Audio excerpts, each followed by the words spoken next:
నమస్తే, మీరు చూస్తున్నది టీసాట్. నేను శ్వేత. అజీం ప్రేమ్జీ ఫౌండేషన్ స్కాలర్షిప్ పథకానికి సంబంధించి ఫుల్ డీటెయిల్స్ తెలుసుకోబోతున్నాం. ప్రభుత్వ విద్యా సంస్థల్లో చదివిన వారికి మాత్రమే అవకాశం కల్పిస్తూ వారికి ఒక వరంలా వచ్చిన స్కాలర్షిప్ పథకమే ఈ అజీం ప్రేమ్జీ ఫౌండేషన్ స్కాలర్షిప్ పథకం.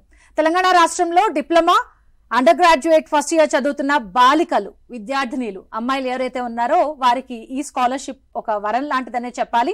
తెలంగాణలో 15,000 మంది విద్యార్థినులకు సంవత్సరానికి 30,000 రూపాయల చొప్పున ఈ స్కాలర్షిప్ లో భాగం ఇవ్వబోతున్నారు. ఈ స్కాలర్షిప్ గురించి వివరించడానికి, పూర్తి డీటెయిల్స్ అందించడానికి నాతో ఉన్నారు ఈరోజు ప్యానల్ డిస్కషన్ లో అజీం ప్రేమ్జీ ఫౌండేషన్ రాష్ట్ర ప్రాజెక్ట్ హెడ్ ఎం శ్రీనివాస్ గారు, అలాగే ఈ స్కాలర్షిప్ కోఆర్డినేటర్ కృష్ణ గారు. వారితో మాట్లాడి ఈ పథకానికి సంబంధించిన పూర్తి వివరాలు తెలుసుకుందాం. శ్రీనివాస్ గారు, కృష్ణ గారు, వెల్కమ్ టు అవర్ స్టూడియో అండి. థ్యాంక్ యూ అండి. శ్రీనివాస్ గారు, అసలు ఈ అజీం ప్రేమ్జీ ఫౌండేషన్ పథకానికి సంబంధించి మనం మాట్లాడుకునే ముందుగా అసలు ఏంటి మీ ఫౌండేషన్?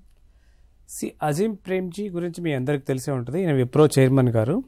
సో 2001లో ఈ అజీం ప్రేమ్జీ ఫౌండేషన్ స్థాపించబడింది. దీని యొక్క ముఖ్య ఉద్దేశం ఏంటంటే, మన భారతదేశంలోని మానవ వనరుల అభివృద్ధి కోసం మనం ఏదైనా చేయాలనే దృక్పథంతో ఈ ఫౌండేషన్ స్థాపించడం జరిగింది.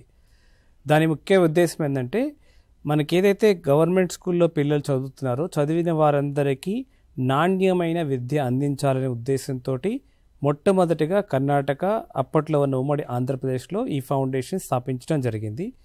అప్పటి నుంచి ఇప్పటి వరకు వారి యొక్క కార్యక్రమాలని విస్తరిస్తూ ఇప్పుడు 7 రాష్ట్రాలు, ఒక యూనియన్ టెరిటరీలో పుదుచ్చేరిలో పనిచేస్తున్నాము.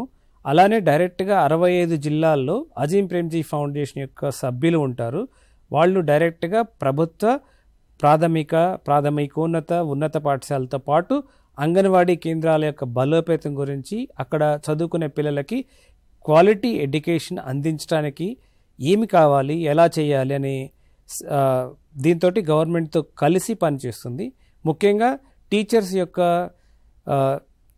చెప్పే విధానము, పిల్లలతో మాట్లాడే విధానము, తల్లిదండ్రులతో మాట్లాడే విధానము, ఓవరాల్గా పిల్లల యొక్క క్వాలిటీ ఎడ్యుకేషన్ రావాలి. వాళ్ళు తిరిగి మంచి మంచి ఉద్యోగాల్లో స్థిరపడి భారతదేశం యొక్క అభివృద్ధికి తోడ్పడే ఉద్దేశంతో ఈ ఫౌండేషన్ని స్థాపించడం జరిగింది.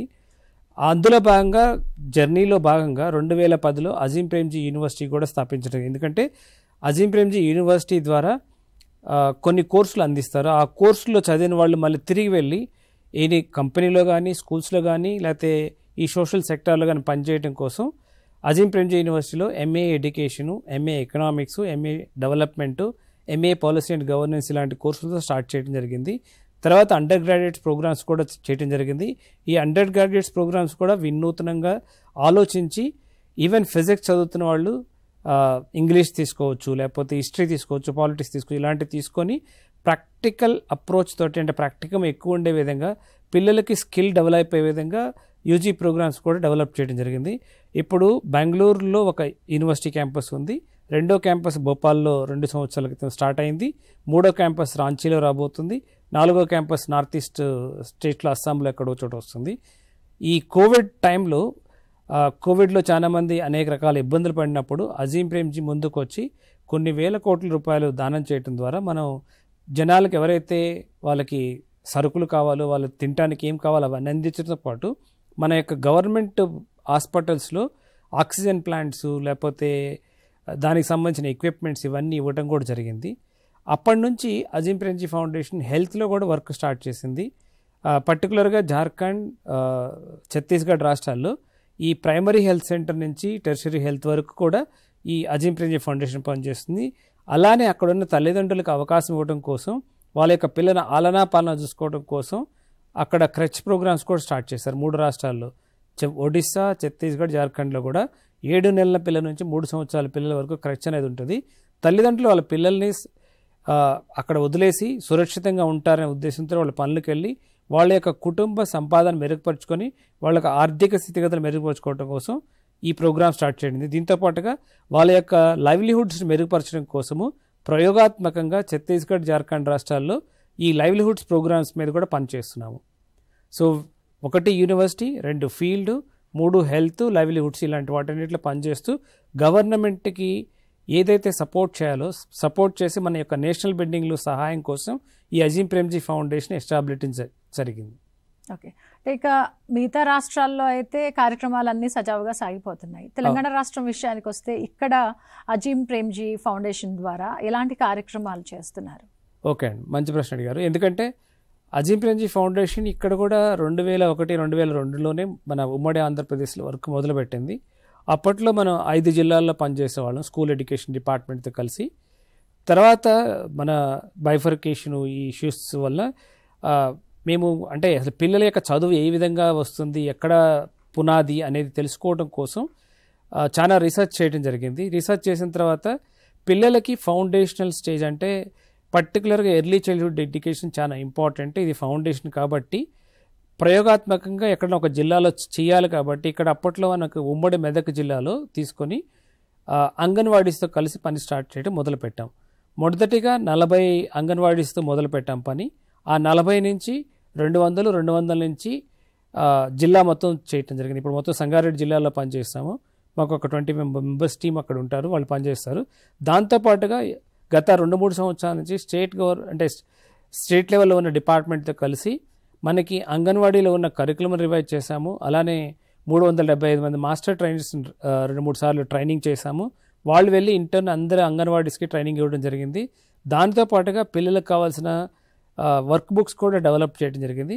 ఇక్కడ మన అంటే పనిచేస్తుంది ఒక జిల్లా అయినా మొత్తం రాష్ట్రానికి సరిపడే విధంగా మేము వాళ్ళకి మా సహాయ సహకారాలు అందిస్తూ పర్టికులర్గా అంగన్వాడీలో ఈ పూర్వ ప్రాథమిక విద్యని బలోపేతం చేయడానికి మా యొక్క కంటిన్యూస్ సపోర్ట్ అని ఇవ్వటం జరుగుతుంది. అంటే ఎడ్యుకేషన్ మీదే మీరు ఫోకస్ పెట్టారా? ఈ ఎడ్యుకేషన్ మీద ఫోకస్ పెట్టడానికి ముందుగా ఏమైనా ఒక ఇన్స్పిరేషనల్ కార్యక్రమమో లేదంటే ఎక్కడైనా చూసి వీళ్ళకు ఇలాంటి విద్య అందించాలని అనుకోవటమో ఇలాంటివి ఏదో ఒక సంఘటన ఉంటుంది కదా, అలాంటిది ఏమైనా ఉందా? ఉందండి, అది మంచి ప్రశ్న. యాక్చువల్గా ఫౌండేషన్ పెట్టాలి అనుకున్నప్పుడు చాలామంది మేధావులను కలవడం జరిగింది. ప్రేమ్జీ గారు సొంతగా ఆయన సొంతంగా కలవటం జరిగింది. కలిసినప్పుడు చాలామంది చాలా రకాల సజెషన్స్ ఇవ్వడం జరిగింది. ఫైనల్గా ఒక మహానుభావుడు ఎవరు చెప్పారు ఏంటంటే, ఈరోజు మీరు ఇంత గొప్పవాళ్ళు కావడానికి కూడా మీ యొక్క ఎంప్లాయీస్ కంట్రిబ్యూషన్ వల్లే మీరు ఇంత వాళ్ళు అవ్వగలిగారు, మీ కంపెనీ ఇంత ఇదిగా విస్తరించడం జరిగింది.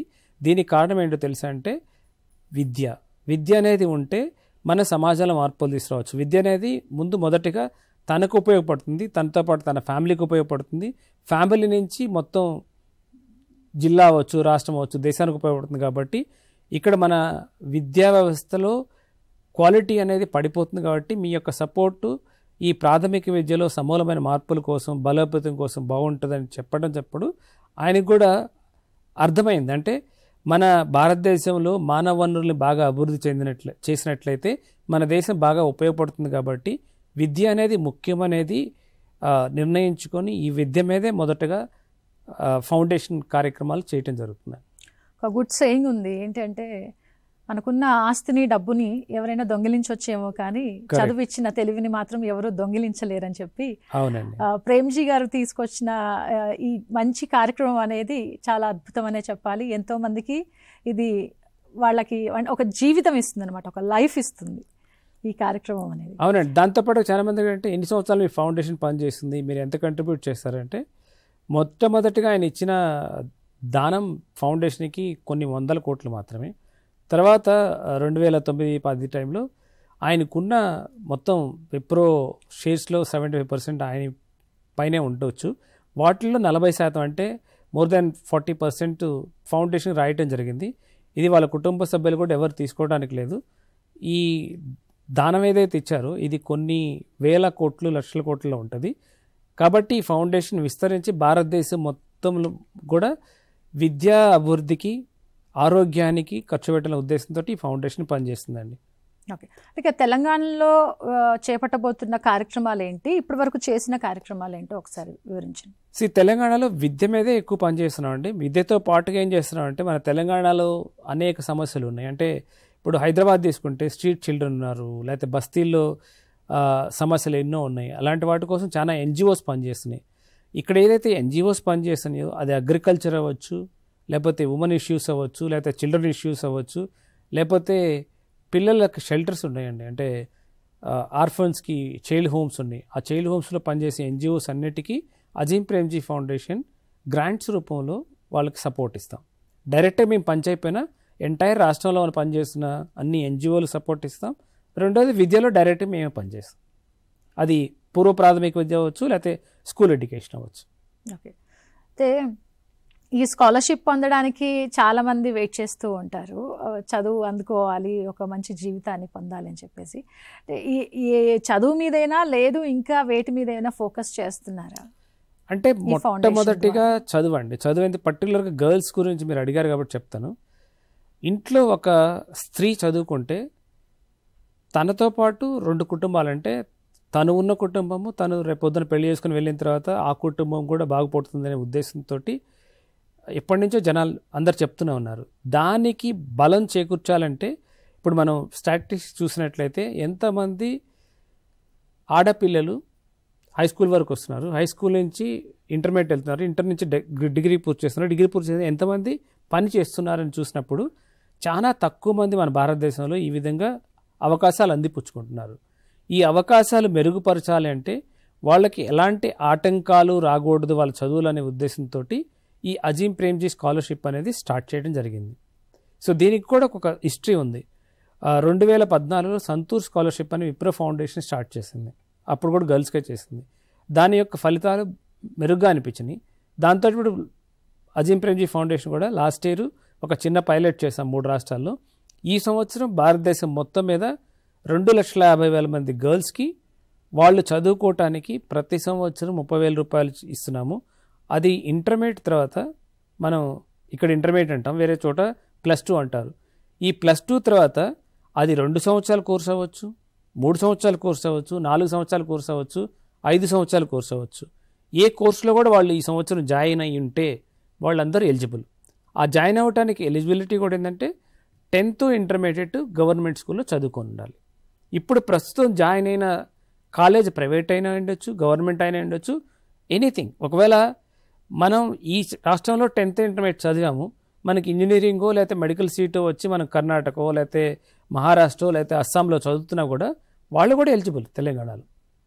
సో ఎందుకని ముఖ్యంగా అమ్మాయిల చదువు మీదే ఇంతలా ఫోకస్ చేశారు అని అంటే, మీరు ఇందాక చెప్పిన సమాధానమేనా? అంటే ఒక అమ్మాయి చదువుకుంటే వాళ్ళ కుటుంబమే కాకుండా సమాజం కూడా బాగుపడుతుంది, ఆ ప్రభావం సమాజం మీద కూడా ఉంటుందన్న ఆలోచనేనా? ఆ ఆలోచనతో పాటుగా ఏంటంటే ఆడ మగ అనే తేడా ఉండకూడదండి. అందరికీ అన్ని అవకాశాలు రావాలి. ఎక్కడో మన సమాజంలో ఉన్న కొన్ని ఆచారాల ప్రకారం మనం ఎంతవరకు ఆడవాళ్ళని చదివించకూడదు, లేకపోతే వాళ్ళకి ఆంక్షలు పెట్టడం ఇవన్నీ ఉండే కాబట్టి అవన్నీ తొలగించి వాళ్ళు కూడా సమానమైన హక్కుల్ని సాధించుకోవాలి. అట్లానే వాళ్ళు కూడా కంట్రిబ్యూట్ చేయగలరు. ఇప్పుడు మనం స్కూల్స్లో చూస్తే మన టీచర్స్ ఎక్కువ మంది ఎవరు ఉంటారు? ఆడవాళ్లే ఉంటారు. వాళ్ళ వల్లే మనం ఇంత గొప్పవాళ్ళు అవుతున్నాం. అలాంటప్పుడు వాళ్ళు అన్ని రంగాల్లో వాళ్ళు కూడా కంట్రిబ్యూట్ చేయాలనే ఉద్దేశంతో వాళ్ళు ఏ రంగంలో చదువుకున్నా, అంటే ఏ డిగ్రీ చదువుకున్నా కూడా వాళ్ళకి సపోర్ట్ ఇవ్వాలనే ఉద్దేశంతో అజీం ప్రేమ్జీ ఫౌండేషన్ చేసింది. ఒకటి వాళ్ళ కుటుంబం, రెండోది వాళ్ళు కూడా అన్ని అవకాశాలు అందిపుచ్చుకోవాలి. అదేవిధంగా వాళ్ళు కూడా భారతదేశం యొక్క అభివృద్ధిలో భాగస్వాములు కావాలి. అయితే ఈ ఫౌండేషన్ ఏర్పాటు అయిన తర్వాత చదువు నలుగురికి అందించాలన్న ఆలోచన చేసిన తర్వాత మొదటగా ఎంచుకున్న రాష్ట్రం ఏది? అంటే మొట్టమొదటిగా కర్ణాటకతో పాటు ఆంధ్రప్రదేశ్, ఈ 2 రాష్ట్రాల్లో మనకి 2001-2లో కొన్ని కార్యక్రమాలు మొదలుపెట్టడం జరిగింది. ఓకే. ఆ తర్వాత దీన్ని విస్తరిస్తుపోయామండి. ఇప్పుడు మా టీమ్స్ ఎక్కడెక్కడ ఉన్నాయంటే ఉత్తరాఖండ్ ఉంది, మొత్తం 13 జిల్లాల్లో పనిచేసినాం. రాజస్థాన్లో 13 జిల్లాల్లో పనిచేసినాం. మధ్యప్రదేశ్లో ఒక 8-9 జిల్లాల్లో పనిచేసినాం. ఛత్తీస్గఢ్లో పనిచేసినాం, జార్ఖండ్లో పనిచేసినాం, తెలంగాణ పనిచేసినాం, కర్ణాటకలో పనిచేసినాం. కర్ణాటకతో పాటు పాండిచ్చేరి అనే యూనియన్ టెరిటరీలో డైరెక్ట్గా పనిచేసినాం. బట్ భారతదేశంలో ఉన్న అన్ని జిల్లాలు, అన్ని రాష్ట్రాల్లో ఎక్కడైతే ఎన్జిఓస్ పనిచేసినాయో ఆ ఎన్జిఓస్ అన్నిటికీ అజీం ప్రేమ్జీ ఫౌండేషన్ ఫండింగ్ ఇస్తుంది. కొన్ని వేల కోట్ల రూపాయలు ప్రతి సంవత్సరము ఈ ఎన్జిఓస్కి ఇవ్వడం జరుగుతుంది. ఎన్జిఓస్ మన యొక్క సమాజంలో ఉన్న వేరియస్ ఇష్యూస్ మీద పనిచేస్తూ వాళ్ళకి సపోర్ట్ ఇస్తున్నారు. తెలంగాణ ఉన్నత విద్యామండలి చైర్మన్ ప్రొఫెసర్ బాలకృష్ణారెడ్డి గారు, hello sir, welcome to T-SAT. అయితే ఈ స్కాలర్షిప్ కి సంబంధించి మన విద్యార్థినిలు ఎలా వాళ్ళు దీన్ని యూటిలైజ్ చేసుకోవాలి ఏంటి అనేది మనం తెలుసుకునే ముందుగా ఒక చిన్న ఏవి చూద్దాం. ఓకే. ఆయిషా కూడా వెళ్తుంది, పాయల్ కూడా వెళ్తుంది, గౌరీ కూడా వెళ్తుంది, యానీ కూడా వెళ్తుంది. ఇప్పుడు ప్రతి అమ్మాయి కాలేజీకి వెళ్తుంది.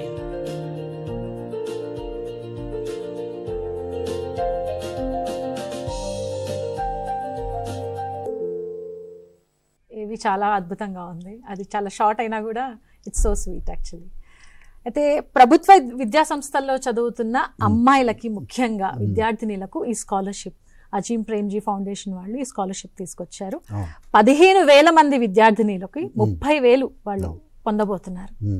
అయితే మనం చూస్తూ ఉంటాం గవర్నమెంట్ స్కూల్స్లో డ్రాప్ అవుట్స్, వాళ్ళకి మంచి చదువుకోవాలని ఉన్నా కూడా విద్యా కుసుమాలు వాళ్ళు డ్రాప్ అవుట్స్ అయిపోతూ ఉంటారు. అలాంటి వాళ్ళకి ఈ స్కాలర్షిప్ అనేది చాలా హెల్ప్ అవుతుంది.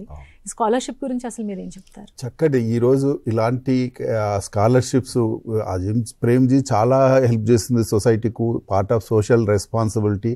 అయితే ముఖ్యంగా ఈ విద్యార్థినులు మనకు తెలుసు ఎడ్యుకేషన్లో అమ్మాయిలు కొంత వెనుకబాటు ఉండడానికి కారణాలు కూడా పావర్టీ, తర్వాత అవేర్నెస్ లేకపోవడం, ఇట్లాంటి కొన్ని ఉన్నాయి. అయితే ఇలాంటి ఫెలోషిప్స్, ఇలాంటి స్కాలర్షిప్స్తో కొంత వాళ్లకు ఫైనాన్షియల్ కూడా వాళ్ళకు ఒక కాన్ఫిడెన్స్ వస్తుంది. ఆ ఉద్దేశంతో అయితే మనం ఈ శ్రీనివాస్ గారు మమ్మల్ని అప్రోచ్ కావడం జరిగింది. ఎందుకంటే బయట స్టేట్లో చాలా ఇది ముందుకు పోతుంది, తెలంగాణలో కొంత వెనుకబాటుతనం ఉంది, ఎలా ముందుకు తీసుకుపోదాం అనేటువంటి చర్చ జరిగింది. దెన్ నేను ఒక ప్రెస్ కాన్ఫరెన్స్ పెట్టడము, తర్వాత దానికి మంచి రెస్పాన్స్ రావడం. అంటే ఏంటంటే దీన్ని అవేర్నెస్ క్రియేట్ చేయడం. ముఖ్యంగా ఈరోజు ఫెలోషిప్స్ ఉన్నాయి, కానీ చాలామందికి ఇలాంటి ఫెలోషిప్స్ ఉన్నాయని తెలియదు. సో ముఖ్యంగా మేము చేసింది ఏంటంటే అవేర్నెస్ క్రియేట్ చేయడం కొరకు ఈ యొక్క ప్రెస్ కాన్ఫరెన్స్ ద్వారా ఆల్మోస్ట్ లాస్ట్ 4-5 డేస్ నుంచి చాలా మటుకు ఇది రీచ్ అవుతుంది, ఇంక్లూడింగ్ సోషల్ మీడియాలో కూడా.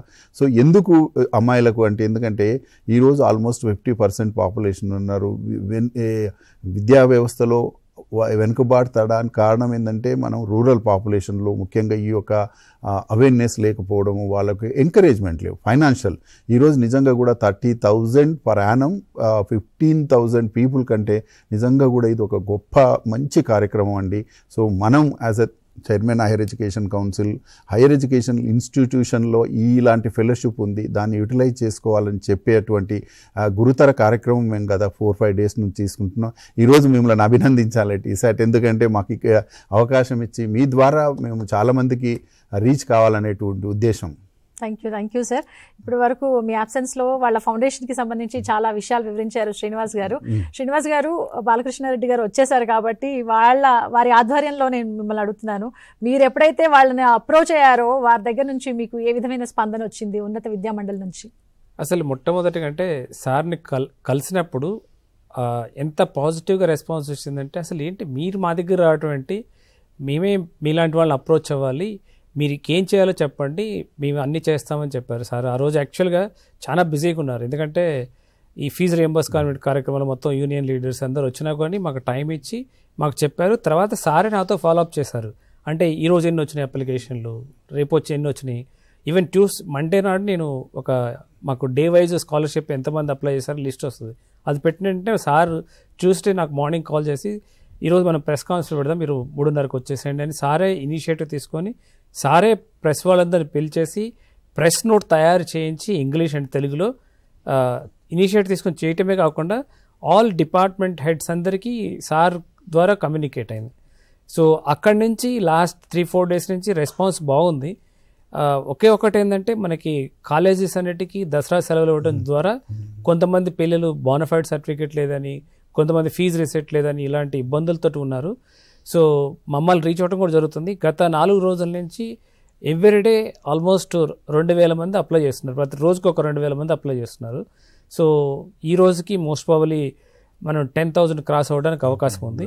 సో 30వ తారీఖు లాస్ట్ వరకు, అంటే అట్లీస్ట్ మనం 20-30,000 మంది కన్నా వెళ్తే ఈ 15,000 అనేది ఒక నెంబర్ అండి. ఈ 15,000తో పాటు ఇంకా ఎక్కువ వచ్చి ఎలిజిబిలిటీ ఉంటే ఫౌండేషన్ కూడా ఆలోచించడానికి అవకాశం ఉంది. గ్యారంటీ అయితే చెప్పలేం, కానీ ఆలోచించడానికి అవకాశం ఉంది.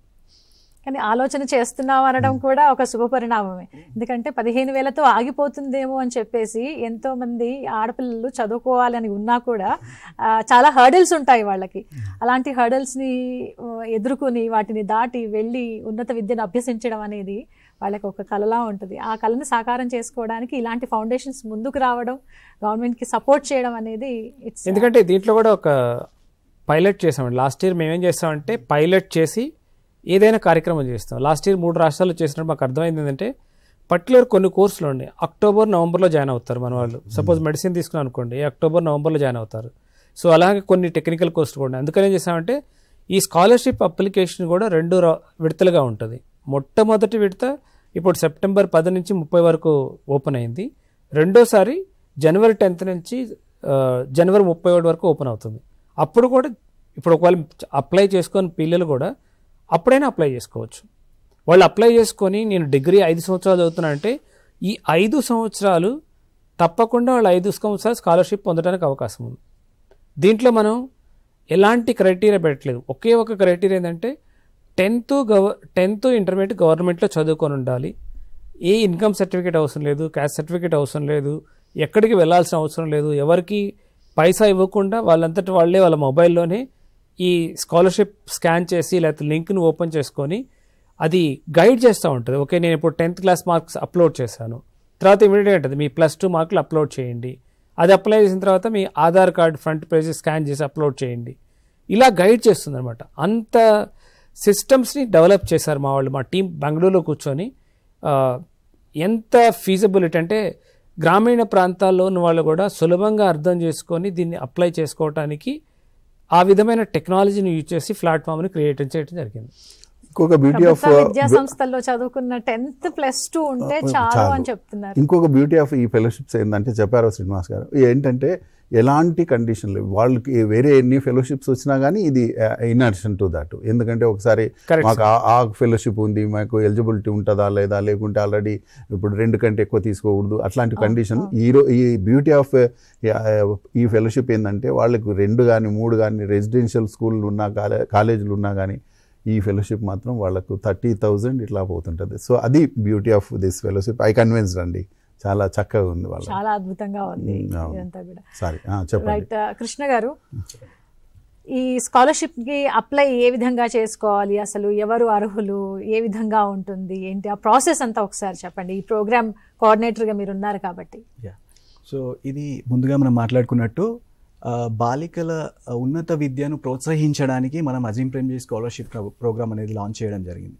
సో దీంట్లో ఏంటి అంటే అమ్మాయిలు మనకు కొన్ని క్రైటీరియా ఉంది. ఏంటి అంటే 10వ తరగతి వరకు, తర్వాత మళ్ళీ +2 కూడా గవర్నమెంట్ కాలేజీ గవర్నమెంట్ స్కూళ్ళల్లో వాళ్ళు ఆ విద్యను అభ్యసించి, సో ఇప్పుడు డిగ్రీ వాళ్ళ ఫస్ట్ ఇయర్ అయి ఉండాలండి. సో ఈ డిగ్రీ ఫస్ట్ ఇయర్కి సంబంధించి వాళ్ళు ఏ కాలేజ్లో కానీ, అది ప్రైవేట్ కాలేజ్ కానీ గవర్నమెంట్ కాలేజ్ కానీ ఎక్కడ చదివినా కూడా మనము వాళ్ళకి 30,000 స్కాలర్షిప్ అనేది వాళ్ళు ఎలిజిబుల్ అండి. సో కాబట్టి ఇక్కడ ప్రతి ఒక్క బాలిక దీన్ని చాలా మనం ఉన్న కాలేజ్లో ఉన్న పిల్లలందరూ కూడా దీన్ని బాగా ఉపయోగించుకొని సో వాళ్ళందరూ అప్లై చేసుకోవచ్చు అనమాట. సో దీనికి సంబంధించి మనకి కొన్ని డాక్యుమెంట్స్ అనేవి అప్లోడ్ చేయాల్సి ఉంటుంది. అది క్లీన్గా ఏంటంటే ఓన్లీ వీళ్ళు వెబ్సైట్ ద్వారా మాత్రమే ఈ స్కాలర్షిప్ని అప్లై చేసుకోవాలి. దానికి సంబంధించి మనకి ఏంటి అంటే ముఖ్యంగా 7 డాక్యుమెంట్స్ అనేవి ముఖ్యమండి. దాంట్లో వచ్చేసేసి ఫస్ట్లో చూసినట్టయితే మనం ఒకటి, సో ఫస్ట్ వచ్చేసి ఏంటంటే వాళ్ళ పాస్పోర్ట్ సైజ్ ఫోటో అండి. సో ఈ పాస్పోర్ట్ సైజ్ ఫోటో ఏదైతే ఉందో అది కూడా కలర్లో ఉండాలి. సో ఈ కలర్లో ఉండాలి, అది 2x2 సైడ్స్లో వాళ్ళకి ఈ పాస్పోర్ట్ సైజ్ కలర్లో ఉండాలి. అండ్ వైట్ బ్యాక్గ్రౌండ్ తోటి ఈ పాస్పోర్ట్ సైజ్ ఫోటో అనేది ఉండాలండి. సో సెకండ్ వచ్చేసి ఏంటంటే వాళ్ళకి సిగ్నేచర్. సో వాళ్ళు సిగ్నేచర్ చేసేసి దాన్ని కూడా ఒక ఫోటో చేసేసి దాన్ని కూడా వాళ్ళు ఉంచుకోవాలండి రెడీగా. దాని తర్వాత 10th మెమో అండి. సో 10th వాళ్ళ ఒరిజినల్ మార్క్ షీట్ ఏదైతే ఉంటుందో దాన్ని కలర్లోనే ఉండాలండి ఇది కూడా. సో ఇది ఒకటి ఉండాలండి తప్పకుండా. దాని తర్వాత intermediate marks memo. So intermediate marks memo కూడా వాళ్ళు ఉంచుకోవాలి. తర్వాత వచ్చేసేసి నెక్స్ట్ వాళ్ళ ఆధార్ కార్డ్ ఫ్రంట్ పేజ్ మాత్రమే మనం అడుగుతున్నాం ఇక్కడ. So front page Aadhaar card అది కూడా చాలా క్లియర్గా ఉండాలండి. ఎలాంటి అంటే బ్లర్గా కానీ సో క్లియర్గా లేకుండా, సో అది క్రాప్ చేసి డిఫరెంట్గా అలా కాకుండా ఇవన్నీ కూడా ఏవైతే డాక్యుమెంట్స్ ఉన్నాయో ఇవన్నీ కలర్లోనే ఉండాలండి.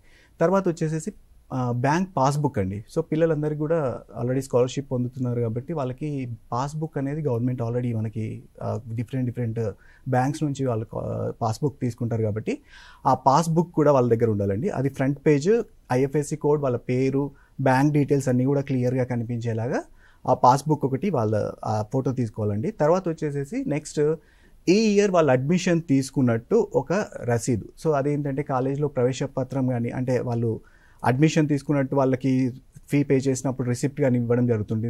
దాంతోపాటు బోనోఫైడ్ సర్టిఫికేట్.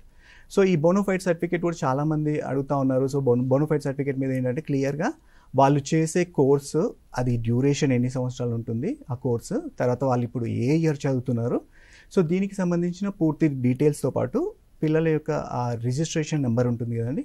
సో ఆ రిజిస్ట్రేషన్ నెంబర్, దీనికి సంబంధించి ఆ ప్రిన్సిపల్ ఎవరైతే ఉంటారో కాలేజ్ ప్రిన్సిపల్ సిగ్నేచర్ అండ్ సీల్తో పాటు ఈ బోనోఫైడ్ సర్టిఫికేట్ అనేది ముఖ్యమండి. సో ఈ అన్ని డాక్యుమెంట్స్ కూడా, సో ప్రతి డాక్యుమెంట్ కూడా కలర్లోనే వాళ్ళు అప్లోడ్ చేయాల్సి ఉంటుందండి. సో బ్లాక్ అండ్ వైట్ ఏవి చేసినా అది రిజెక్ట్ అవ్వడానికి ఛాన్స్ ఉంది కాబట్టి సో ప్రతి డాక్యుమెంట్ కూడా కలర్లో వాళ్ళు అప్లోడ్ చేయాల్సి ఉంటుంది. దీనికి సంబంధించి కొన్ని గైడ్ లైన్స్ కూడా ఉన్నాయండి. సో ఏంటి అంటే ఆ సైజ్ వచ్చేసి 50 to 500 KB మధ్యలో మాత్రమే ఉండాలి. సో అంతకంటే ఎక్కువ సైజు ఉంటే అవి యాక్సెప్ట్ చేయరు అనమాట. సో కాబట్టి ఈ సైజులో వాళ్ళు ఆ డాక్యుమెంట్స్ అన్నీ రెడీ చేసుకోవాలి. తర్వాత వచ్చేసేసి వాళ్ళు ఇవన్నీ కూడా కలర్లో ఉండాలి. తర్వాత క్లియర్గా ఎలాంటి బ్లర్గా కాకుండా సో చాలా నీట్గా ఆ డాక్యుమెంట్స్ అన్నీ అప్లోడ్ చేస్తే సో అప్పుడు వాళ్ళు ఆ డాక్యుమెంట్స్ అన్ని ప్రాసెస్ కంప్లీట్ అయిపోతుందండి. అయిపోయిన తర్వాత వాళ్ళు సబ్మిట్ బటన్ కొట్టేస్తే ఇంకా అప్లికేషన్ ప్రాసెస్ అనేది పూర్తవడం జరుగుతుంది. ప్రొఫెసర్ గారు ఒక్క నిమిషం అండి, ఇక్కడ ఒక చిన్న ఏంటంటే ప్రతి ఒక్కరు ఏమడుతున్నారంటే మేము మీ సేవకి వెళ్ళాలా లేకపోతే ఎక్కడికి వెళ్ళి చేయాలి సార్, ఎవరి ద్వారా చేయించుకోవాలని అడుగుతున్నారు.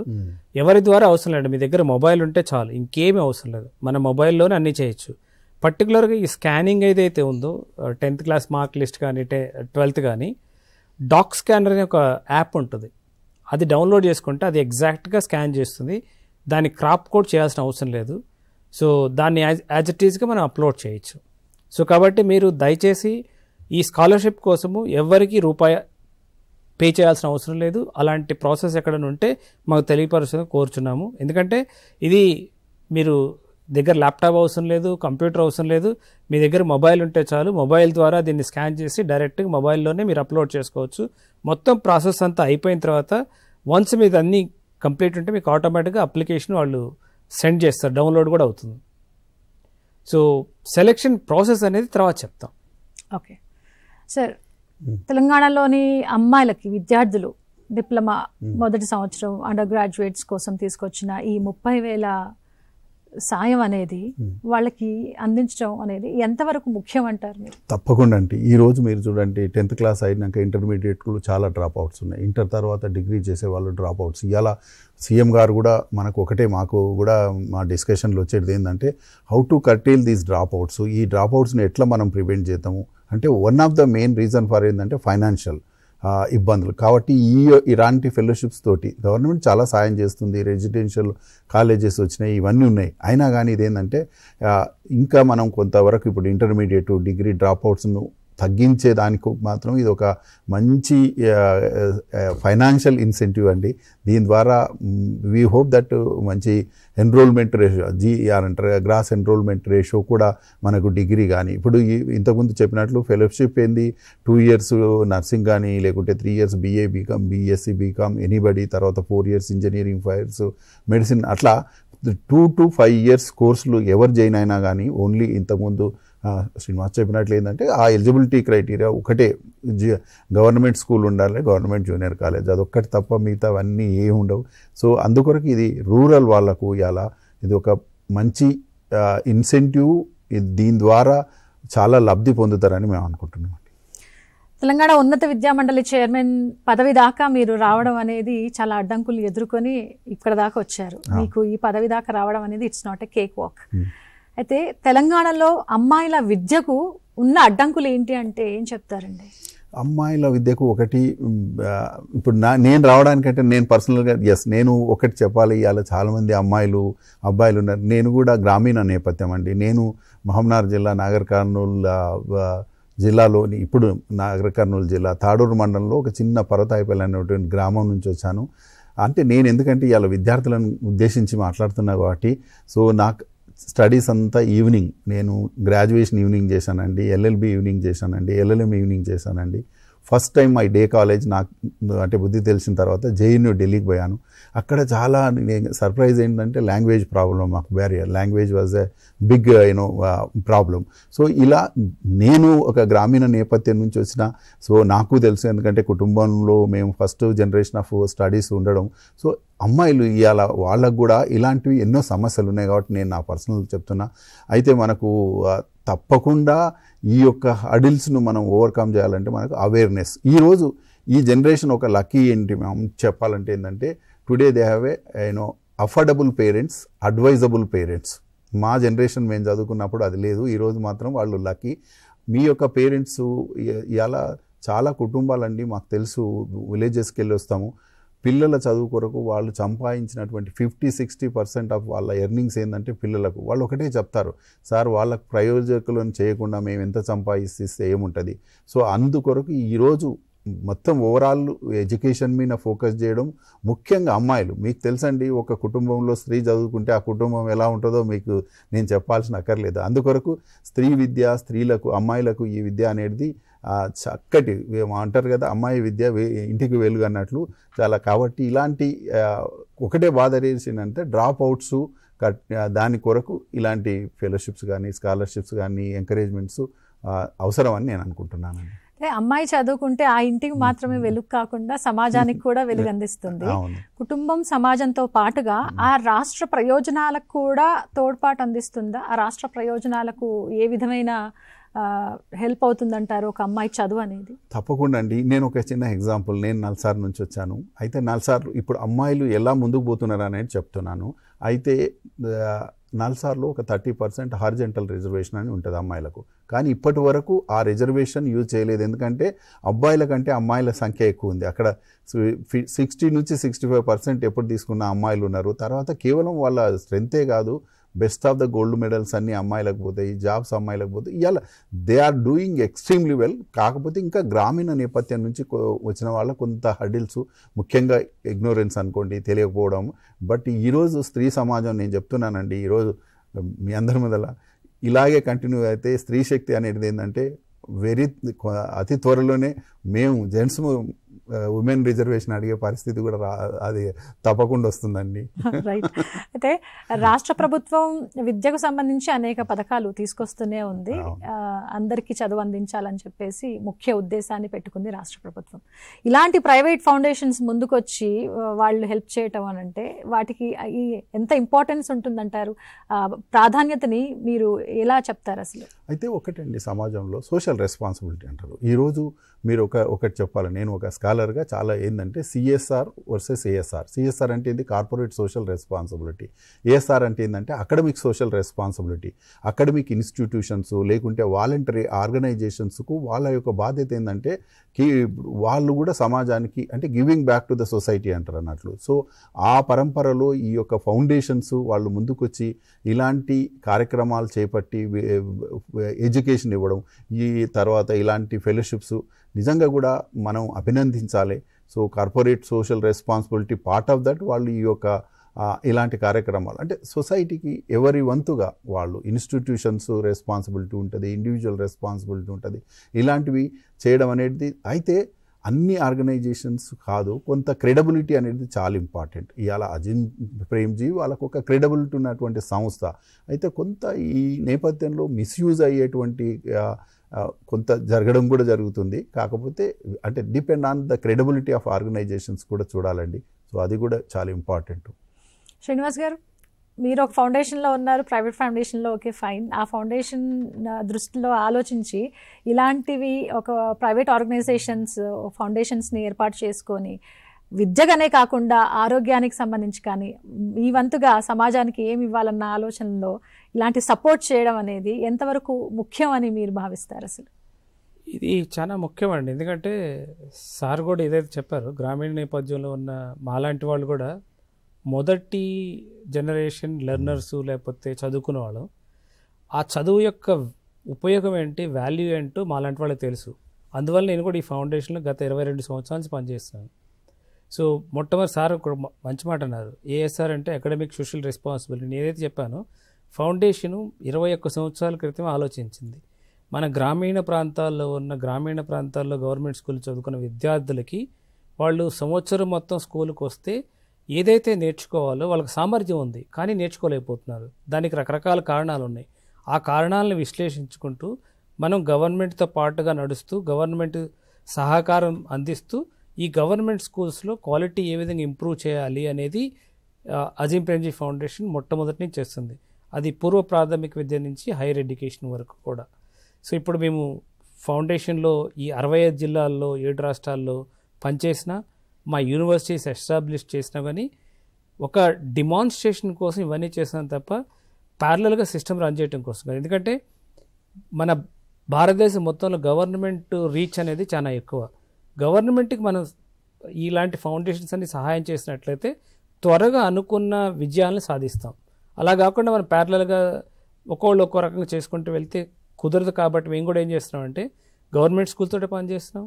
గవర్నమెంట్ హెల్త్ సెక్టార్లో ఉన్న ప్రైమరీ హెల్త్ సెంటర్ కానీ, డిస్ట్రిక్ట్ హాస్పిటల్ కానీ, లేకపోతే టెర్షియరీ హాస్పిటల్ని స్ట్రెంథన్ చేయడం కోసం ఇప్పుడే మా వర్క్ స్టార్ట్ చేసాం జార్ఖండ్, ఛత్తీస్గఢ్లో.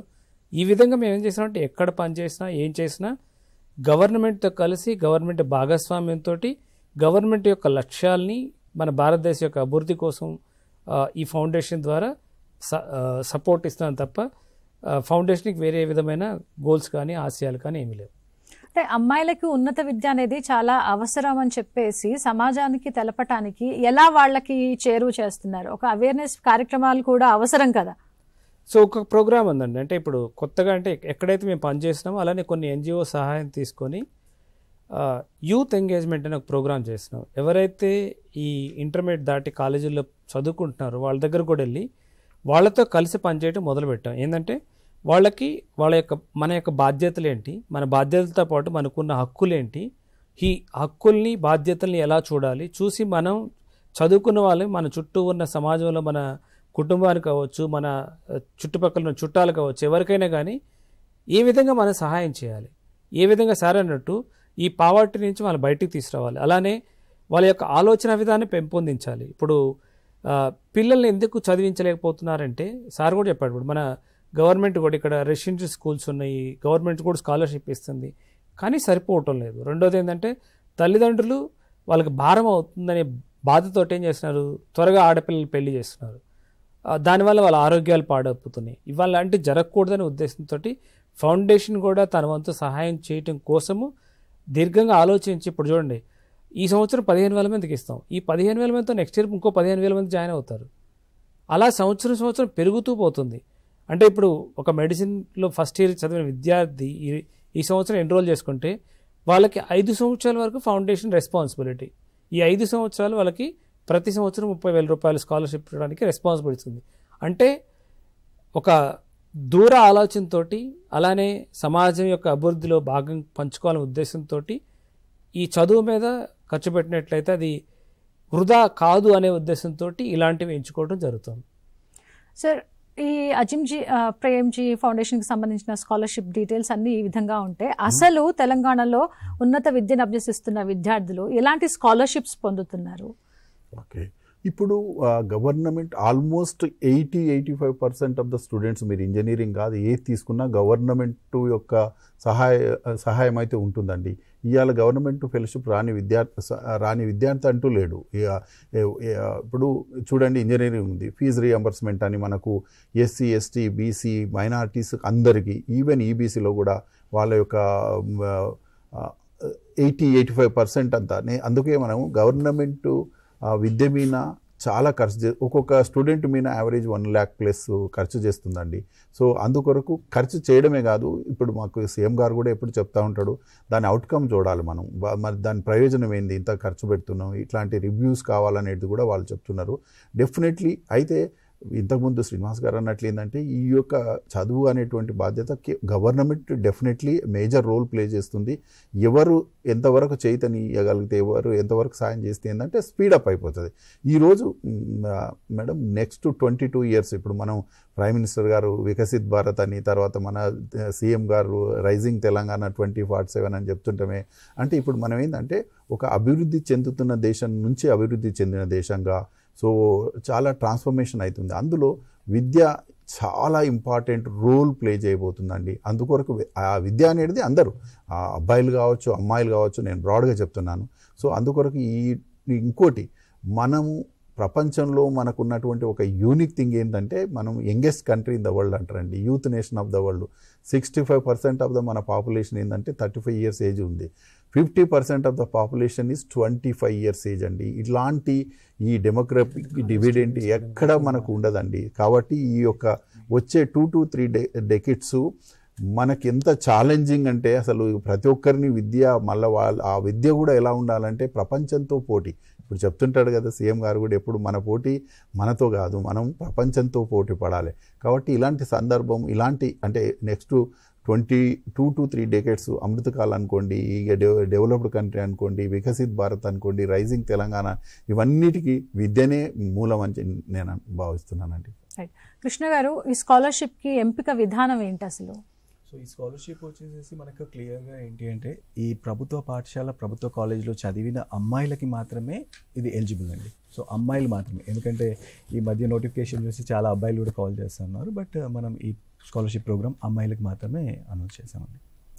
సో దీనికి ఇవి 2 మ్యాండేటరీ అండి. సో వీటితో పాటు వాళ్ళు ఇప్పుడు అడ్మిషన్ తీసుకోవాలి ఏదైనా డిగ్రీ ఫస్ట్ ఇయర్లో.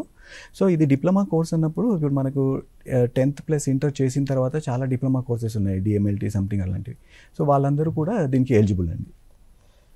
రెండోదండి, అంటే ఇప్పుడు ఒకవేళ 15,000కు మించి అప్లికేషన్లు వస్తే ఏంటనేది మీ ప్రశ్న నాకు ఆ విధంగా అర్థమైంది. ఒకవేళ ఇక్కడ మెరిట్ చూడట్లేదు, వాళ్ళ యొక్క ఎకనామిక్ స్టేటస్ చూడట్లేదు, వాళ్ళ యొక్క సోషల్ బ్యాక్గ్రౌండ్ చూడట్లేదు. ఒకవేళ మనకి లేటెస్ట్ టేక్ హైపోథెటికల్ తెలంగాణలో ఒక 50,000 అప్లికేషన్స్ వచ్చాయనుకోండి, ఈ 50,000 అప్లికేషన్లో 15,000 మందిని కంప్యూటర్ లాటరీ ద్వారా తీసి ఎంపిక చేయడం జరుగుతుంది. ఇది ముఖ్యమైన విషయం. అవును. అయితే మేము ఒక ఉన్నత విద్యామండలి చైర్మన్గా ఒకవేళ అలాంటిది వస్తే మేము ఫౌండేషన్తో మాట్లాడి కన్విన్స్ చేసి ఇంక్రీజ్ చేసే ప్రయత్నం కూడా చేస్తామండి. ఇది సూపర్ అసలు. థ్యాంక్ యూ అండి. అదే నంబర్ అనేది ఇట్స్ జస్ట్ నంబర్, దాటితే మాత్రం మేము ఆలోచిస్తామని ఇందాక శ్రీనివాస్ గారు కూడా 18 రాష్ట్రాల్లో ఈ స్కాలర్షిప్ అనౌన్స్ చేసామండి. 18 రాష్ట్రాలకి 2,50,000 అనుకున్నాము.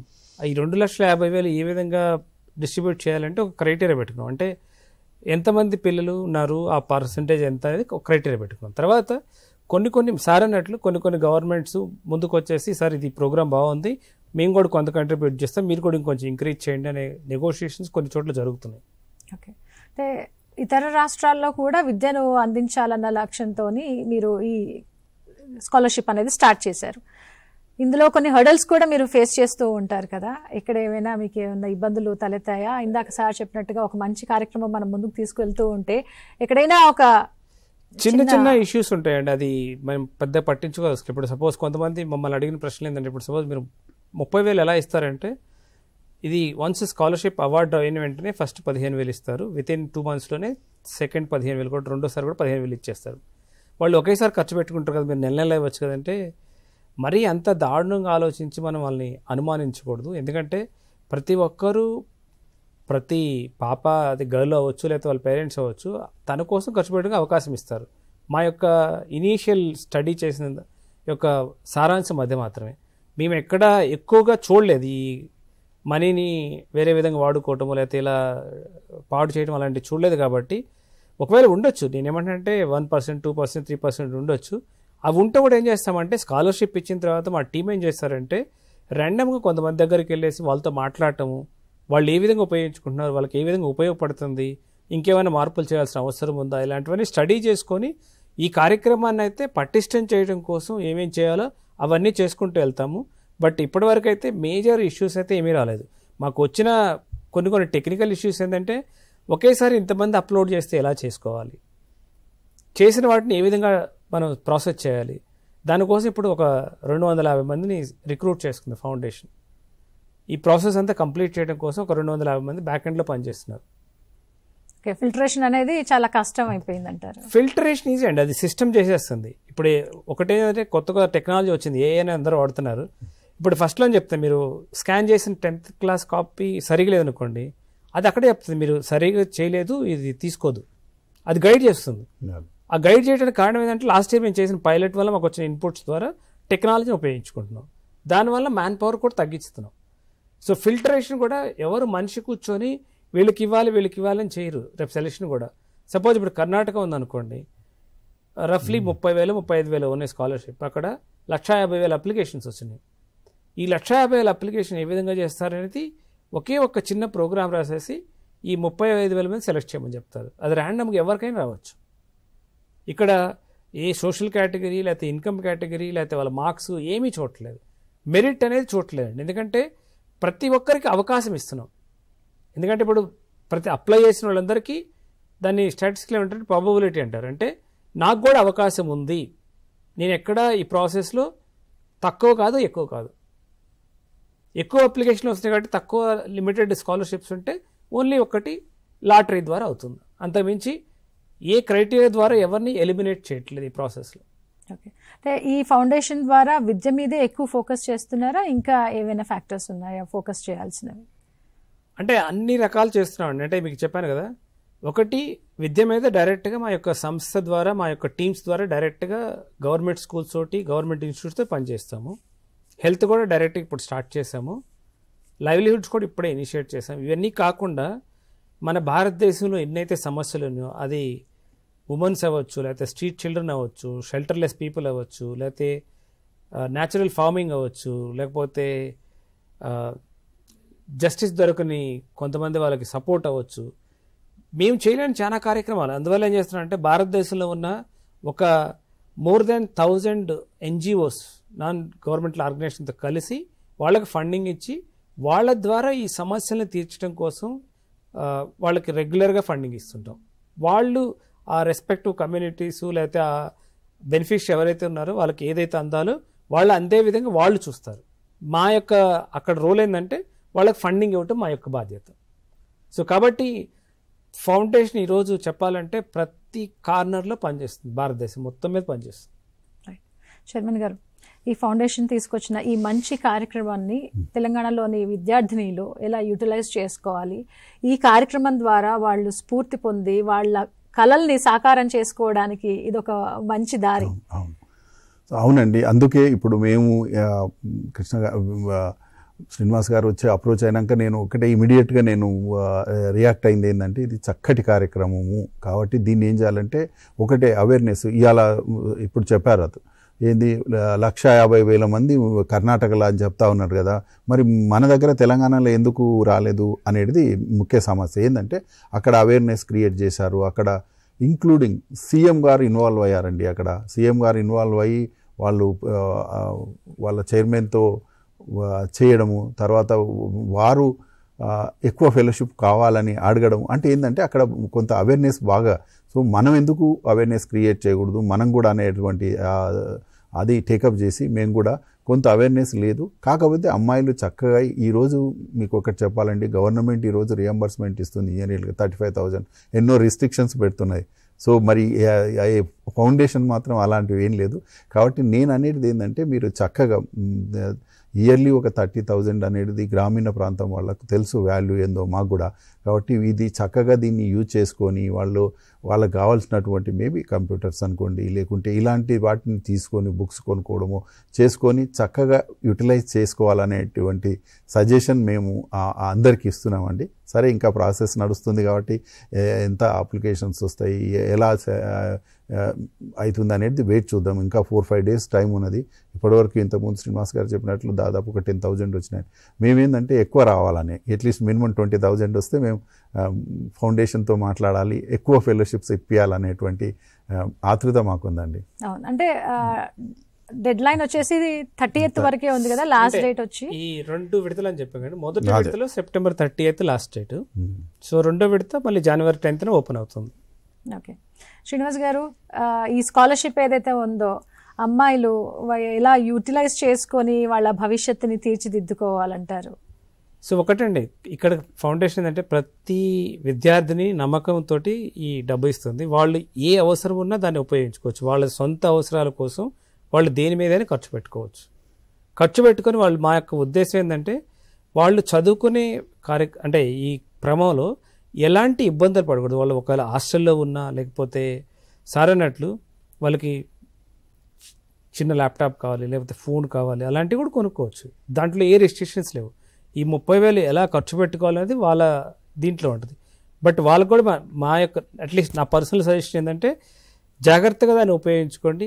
మీకు ఎలాంటి ఇబ్బంది లేకుండా మీరు హాస్టల్లో ఉన్నా లేకపోతే ఇంకో చోటు ఉన్నా ఈ 10 నెలల పాటు మీ యొక్క ఖర్చులకి ఏ విధంగా ఖర్చు పెట్టుకోవాలి మీ అందరికీ బాగా తెలుసు. దాన్ని జాగ్రత్త ఖర్చు పెట్టుకొని మీకు ఎలాంటి ఇబ్బంది లేకుండా మీరు చదువు మీద కాన్సన్ట్రేట్ చేసి సార్ అన్నట్టు చదువుటమే కాదు, చదువులో క్వాలిటీగా చదువుకున్నట్లయితే రేపొద్దున ఉద్యోగ అవకాశాలు కూడా బాగుంటాయి. కాబట్టి మీరు ఆ ఆర్థిక ఇబ్బందుల ద్వారా మదన పడకుండా మీ దృష్టి అంతా చదువు మీద మరల్చి క్వాలిటీ ఎడ్యుకేషన్ మీరు తీసుకున్నట్లయితే మీకు మంచి భవిష్యత్తు ఉంటుంది. దేశానికి కూడా మీరు మీ యొక్క భాగస్వామ్యంతో మీరు ఆర్థికాభివృద్ధి, దేశ ఆర్థికాభివృద్ధిలో మీరు కూడా పాలు పంచుకున్నట్టు ఉంటుంది. కాబట్టి సో మీ అందరికీ మరొకసారి మా ఫౌండేషన్ తరపున కంగ్రాచులేషన్ చెప్తూ బాగా ఉపయోగించుకోవాలని చెప్తున్నాం.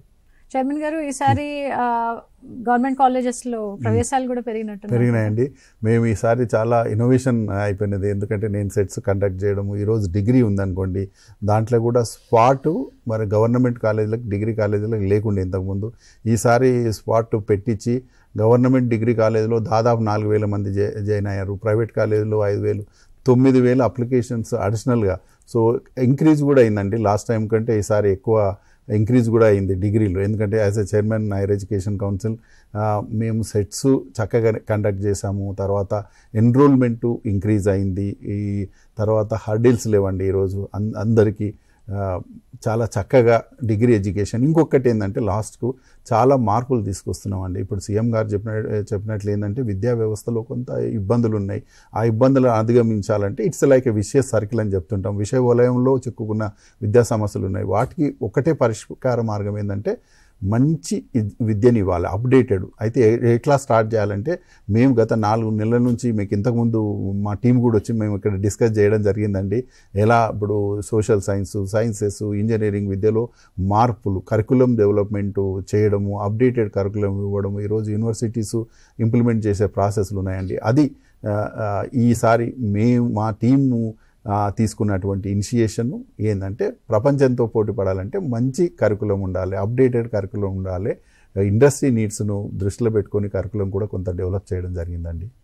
ఉన్నత విద్యా మండలి చైర్మన్ గా ఉన్నారు కాబట్టి ఉన్నత విద్యను అభ్యసిస్తున్న వారికి కళాశాలల పరంగా మనం చూసుకున్నట్టయితే ప్రైవేట్ కానీ ప్రభుత్వ పరంగా కానీ ఎలాంటి చర్యలు తీసుకోవాలంటారు మంచి విద్యను అందించడానికి? మంచి విద్యను అందించడానికి ఒక చిన్న ఎగ్జాంపుల్ చెప్తా. ఈరోజు మనకు లాంగ్వేజ్ ప్రాబ్లం ఉంది. సీఎం గారు ఎప్పుడు చెప్తుంటాడు కమ్యూనికేషన్, రిటర్న్ కానీ ఓవరాల్ కమ్యూనికేషను, ఇంగ్లీష్ ముఖ్యంగా మనకు. అయితే ఈసారి మేము ఒక బృహత్తరమైన కార్యక్రమం ఏంటంటే complete revising of English syllabus చేసి మన యొక్క లోకల్ ఎగ్జాంపుల్స్తో స్టార్ట్ చేసి ప్రతి ఒక్క విద్యార్థికి ఈరోజు చెప్తున్నానండి, అవసరం ఉన్న వారి వద్దకు ఆంగ్ల విద్య. మా యొక్క ప్రావర్బ్ ఏంటంటే అవసరం ఉన్న వారి వద్దకు ఆంగ్ల విద్య. ఎందుకంటే ఇంగ్లీష్ కొంత మనకు ప్రాబ్లం ఉన్నది కాబట్టి సో దాన్ని చేసేస్తున్నాం. త్వరలోనే సీఎం గారితో ఇవన్నీ రిలీజ్ చేయించడం జరుగుతుందండి. వారి టైం కొరకు వెయిట్ చేస్తున్నాం. కాలర్ ఉన్నారు sir. Hello. Diploma first year వాళ్ళు అప్లై చేయొచ్చా మేడం? డిప్లొమా ఫస్ట్ ఇయర్ వాళ్ళు అప్లై చేయొచ్చు. ఏ డిప్లొమా చేస్తున్నారు మీరు? ఏదమ్మా నీ డిప్లొమా ఏంటి? Government college sir. అదే కానీ ఇప్పుడు ఇంతకుముందు ఫౌండేషన్ ఫెలోషిప్ కొరకు డిప్లొమా వాళ్ళు, డిగ్రీ వాళ్ళు, ఇంజనీరింగ్ వాళ్ళు, మెడిసిన్ వాళ్ళు అందరు ఎలిజిబుల్ అని చెప్పాం కదా. సో మరి మీరు ఏం డిప్లొమా చేస్తున్నారో చెప్పండి, క్లారిఫై చేస్తారు. ఒకటమ్మా, మీరు ఇంటర్మీడియట్ చదివినాక ఏ డిప్లొమా చేసినా ఎలిజిబుల్ అవుతారు. ఇంటర్మీడియట్ చేసి ఉండాలి. 10th తర్వాత మీరు పాలిటెక్నిక్ జాయిన్ అయితే మీరు ఎలిజిబిలిటీ కాదు. సార్ నేను గవర్నమెంట్ స్కూల్ చదివినా సార్ 10th వరకు. ఇప్పుడు నేను డిప్లొమా ఫస్ట్ ఇయర్ కూడా గవర్నమెంట్ కాలేజ్ లో సార్. అదేనమ్మా, ఇంటర్మీడియట్ చదివిన తర్వాత మీరు ఏదైతే డిప్లొమా చేసినా డిగ్రీ చదివినా ఎలిజిబుల్. 10th మీద డిప్లొమా చేరితే ఎలిజిబిలిటీ లేదు ప్రస్తుతానికి. ఇప్పుడు మీరు చెప్పింది పాలిటెక్నిక్ చేశారు, 10th చదివారు, పాలిటెక్నిక్ చేస్తున్నారు కాబట్టి మీకు ఎలిజిబిలిటీ ఉండదు. శ్రీనివాస్ గారు, ఫైనల్ గా దీనికి సంబంధించి ఇంకా ఏమైనా డీటెయిల్స్ ఉన్నాయా అండి స్కాలర్షిప్ కి సంబంధించి? సో అంటే ఇక్కడ సార్ చెప్పినట్లు ఇనీషియల్గా మన దగ్గర కూడా ట్రై చేసాం. అన్ని డిపార్ట్మెంట్ల నుంచి మాకు పాజిటివ్ రెస్పాన్స్ వచ్చింది. సార్ ఇంకొంచెం 2 అడుగులు ముందుకేసి దీన్ని ప్రెస్ కాన్ఫరెన్స్ కానీ టీసాట్ కానీ ఇవన్నీ చేయడం జరుగుతుంది. సో మా ఉద్దేశం ఏంటంటే ఈ స్కాలర్షిప్స్ని ఎక్కువ మంది ఉపయోగించుకొని ఎక్కువ మంది వాళ్ళ యొక్క ఉన్నత విద్యను అభ్యసించాలి. వాళ్ళు మన రాష్ట్ర అభివృద్ధిలో, దేశ అభివృద్ధిలో పాలు పంచుకోవాలి. సో స్కాలర్షిప్ ప్రాసెస్ అంతా చాలా సింపుల్ అండి. కృష్ణ చెప్పినట్టుగా 7 డాక్యుమెంట్స్ ఉంటాయి, ఒకటి తర్వాత ఒకటి అది గైడ్ చేస్తూనే ఉంటుంది. ఒకవేళ ఇప్పటికీ తెలియని వాళ్ళు ఏంటంటే అజీమ్ ప్రేమ్జీ స్కాలర్షిప్ అని గూగుల్లో కొట్టేస్తే డైరెక్ట్ లింక్ వస్తుంది. ఆ లింక్ క్లిక్ చేసిన వెంటనే అది అడుగుతుంది, చెప్తుంది. అలానే ఇప్పుడు మన సోషల్ మీడియాలో కూడా సార్ చెప్పినట్లుగా ఈటీవీ భారత్ వాళ్ళు ఒక వీడియో కూడా చేసి సోషల్ మీడియాలో పెట్టారు. అంటే స్టెప్ 1 ఏంటి, స్టెప్ 2 ఏంటి, స్టెప్ 3 ఏంటి అనేది క్లియర్గా చెప్పడం జరుగుతుంది. కాబట్టి మీరు కంగారు పడి ఎక్కడో మీ సేవకి వెళ్ళి లేకపోతే వేరే వాళ్ళకి డబ్బులు ఇచ్చేసి ఎవరైనా మేము అప్లై చేస్తాం మాకు అప్లికేషన్ ఇవ్వంటే అలాంటివి చేయకండి. సో చాలా simple process. Already by mistake paper వాళ్ళు నా నెంబరు మా కృష్ణ నెంబరు పేపర్లో ఇవ్వడం జరుగుతుంది. మాకు ఎవ్రీడే వందల మంది కాల్ చేస్తున్నారు. సో మేము కూడా ఓపికతో సమాధానం చెప్తున్నాం. కాబట్టి చాలా సింపుల్ ప్రాసెస్, దాన్ని ఉపయోగించుకోవాలని మా యొక్క మనవి అంతే. మా చైర్మన్ గారు కాస్త స్వార్థంగా ఆలోచించారండి. మిగతా రాష్ట్రాల్లో ఈ స్కాలర్షిప్ ఉన్నా కూడా మా తెలంగాణ రాష్ట్రంలోని విద్యా కుసుమాలు ఇంకా ఫ్లరిష్ అవ్వాలని చెప్పేసి, ఎక్కువ మంది అప్లై చేసుకోవాలని చెప్పేసి వివిధ మాధ్యమాల ద్వారా మా వైపు నుంచి కూడా మేము సార్ నేను కొంచెం ముందు అప్రోచ్ అయినట్లయితే బాగుండేది. పర్వాలేదు, చేద్దాం. Thank you so 4-5 days ఎక్కువ వర్క్ చేద్దాం తప్పకుండా. Thank you. Okay, thank you so much. Thank you so much for your support sir. Thank you. ఇది అజీమ్ ప్రేమ్జీ ఫౌండేషన్ స్కాలర్షిప్ కి సంబంధించిన పూర్తి వివరాలు. చూస్తూనే ఉండండి TSAT.